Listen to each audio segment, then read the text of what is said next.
Quand on voit des enfants sur une scène, en général, c'est pour des spectacles de fin d'année devant des parents énamourés. À Avignon, ça se passe autrement.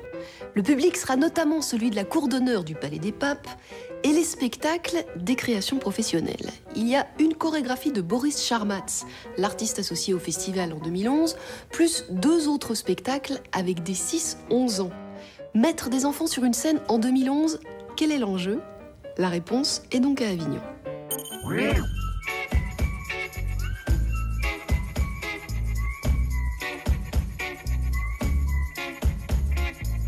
On montre pas des enfants à la cour d'honneur. Un enfant n'a pas à être exposé au public. C'est pas un objet. On n'est pas là, je dirais, pour l'image. J'ai trop vu des fois des enfants danser dans des trucs hyper formels. Ah, ça, je déteste ça.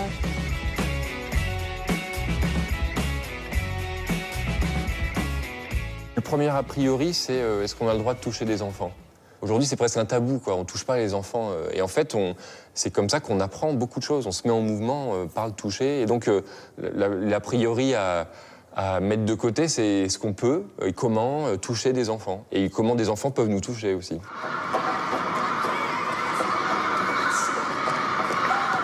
Dès que je suis en contact avec eux, le corps change complètement.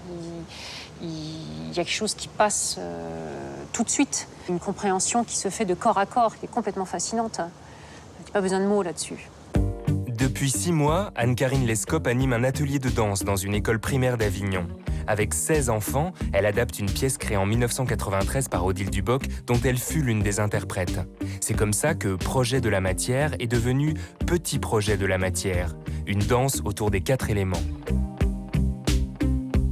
Il y a des enfants, quand ils arrivent dans le décor, c'est l'étincelle qui met le feu.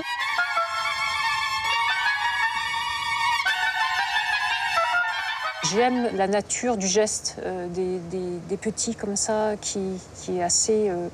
souvent, je dis que c'est brut. Je dirais que ce n'est pas façonné.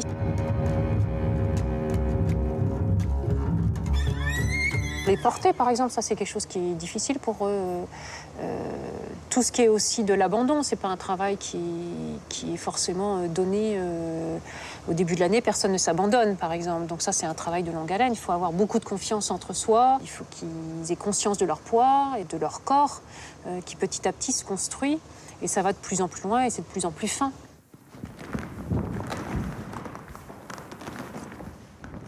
C'est comme si on dormait, on était relâchés.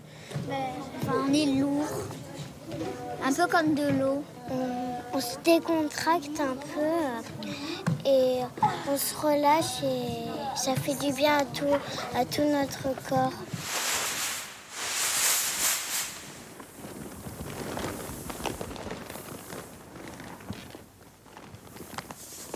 Il y a un enfant qui nous a dit « Oh, les lumières, ça me cadre ».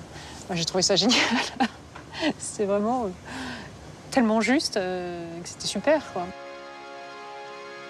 C'est en voyant des grues installer la scène de la cour d'honneur du Palais des Papes que Boris Charmatz a imaginé les premières images de sa chorégraphie. Des machines manipulant des corps. Loin de tout cliché sur l'enfance, Boris Charmatz construit un monde inquiétant dans lequel 26 enfants se sont laissés emporter, inertes et les yeux fermés. Au début, on s'est dit, mais on n'arrivera jamais à ce qu'ils gardent les yeux fermés. Enfin, en tout cas, je vous conseille d'essayer, quoi. Des enfants de 5 ans, demandez-leur de fermer les yeux pendant... Là, il reste quasiment une demi-heure les yeux fermés. C'est presque impossible. De ne pas bouger, enfin de pas avoir peur aussi. Hein, et ça s'est fait petit à petit. Et là, on voit des adultes qui prennent en charge les enfants.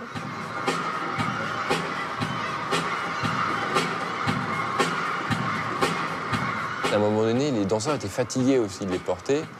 Et ils disaient, mais pourquoi nous, on ne les transporte pas, les adultes? Ils disaient, bah non, c'est pas ça. Et puis en fait, les danseurs étant fatigués, je dis, bon, allez, ok, on change, maintenant c'est à vous, faites ce que vous voulez.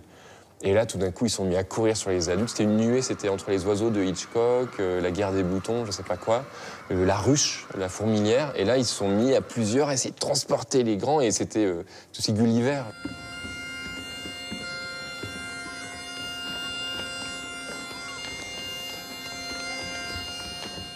Je dis pas que j'ai abandonné tout rôle de chorégraphe, mais ils ont entraîné le spectacle à un endroit que moi, j'avais pas imaginé. Pour écrire la pièce de théâtre Sun, Cyril Teste s'est inspiré d'un fait divers. 2 enfants de 6 et 7 ans, très amoureux l'un de l'autre, décident un matin de faire leur bagage et se mettent en route vers l'aéroport d'Hanovre avec la ferme intention d'aller se marier sous le soleil d'Afrique. Aidé de ses 2 comédiens âgés de 11 ans, Cyril Teste revisite le premier amour. Tu dois dire on part ce soir. Dis-le, allez. On part ce soir. T'es sûr? Oui. C'est très beau de demander à 2 enfants de se toucher une main. C'est extrêmement compliqué quand même. La pudeur, la peur, elle existe et elle est extrêmement fragile. On a eu du mal au début de vraiment faire comme si on s'aimait vraiment et qu'on se prenait dans les bras.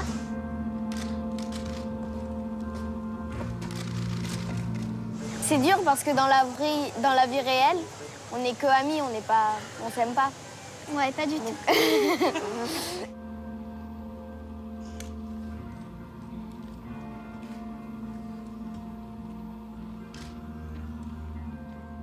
Le premier amour tel qu'il est, on va lui dire, t'inquiète pas, avec le temps ça va passer. On lui donne comme ça, comme si on connaissait mieux l'amour que lui. J'ai pas ce sentiment-là, moi. Moi, j'ai le sentiment que l'enfant est au plus pur, à l'endroit le plus juste de ce qu'est la relation avec l'autre. Et que s'il pleure autant, c'est qu'il sait ce qu'il perd. Voilà. Et que le temps, il en a rien à faire. Donc c'était cette chose-là que j'avais envie de laisser vivre. Et de pas tomber dans l'enfantillage. Parce que c'est facile de faire de l'enfantillage avec des enfants.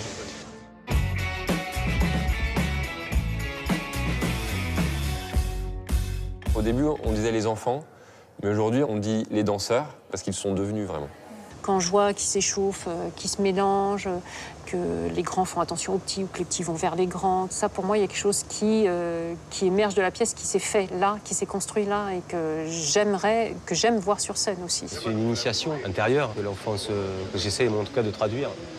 Et où l'enfant aussi a cette capacité de nous donner les clés pour avoir un peu moins peur, nous. Et d'ailleurs, ils m'ont aidé à ça. Il y a des moments où moi, je pouvais avoir peur et eux te disaient « Mais non, mais ne t'inquiète pas, on est là ». Tu vois, donc ça, c'est quand même extrêmement beau. La jeunesse, l'enfance, c'est un endroit qui fait vraiment peur, en fait. Moi, j'ai vraiment le sentiment que c'est une question cruciale. Depuis 20 ans, on a beaucoup entendu les enfants sont surprotégés, ils sont choyés, on n'ose pas leur dire non, ils sont trop gâtés. Et puis à côté, il y avait le spectre de la pédophilie. Mais en fait, on n'a pas vu tout le reste. Enfin, on a un peu perdu le contact avec tous les autres problèmes, quoi. L'enfant et la pauvreté, l'enfant et l'exclusion, l'enfant les cauchemars. On ne voit pas qu'ils sont au cœur de notre société, donc au cœur de nos problèmes. Petit projet de la matière, Sun et Enfants seront en tournée en France la saison prochaine. Toutes les dates sont sur le site de l'émission.